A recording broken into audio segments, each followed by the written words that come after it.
সপ্তাহের প্রথম কার্যদিবসে ইতিবাচক ধারায় শেষ হয়েছে ঢাকার শেয়ার বাজারের লেনদেন। সার্বিক সূচক ডিএসএক্স 24 পয়েন্ট বেড়ে দাঁড়িয়েছে 5,829-এ। লেনদেন হয়েছে 933 কোটি টাকার। হাতবদল হওয়া শেয়ার ও মিউচুয়াল ফান্ডের মধ্যে দর বেড়েছে 255টির, কমেছে 100টির, আর অপরিবর্তিত রয়েছে 35টির দর। এবার বাজার নিয়ে বিশ্লেষণ শুনবো ব্র্যাক ইপিএল স্টক ব্রোকারেজের। আজ টার্নওভারের দিক থেকে মার্কেট নিম্নমুখী প্রবণতা প্রদর্শন করে, যা গত বৃহস্পতিবারের তুলনায় 3.1% কম।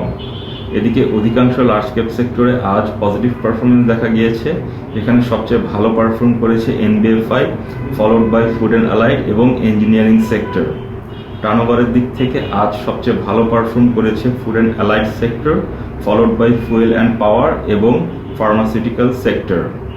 টার্নওভারের দিক থেকে আজ সবচেয়ে বেশি ট্রেডেড স্টক ছিল British American tobacco Bangladesh company limited, followed by MGL Bangladesh PLC এবং অলিম্পিক ইন্ডাস্ট্রিজ লিমিটেড।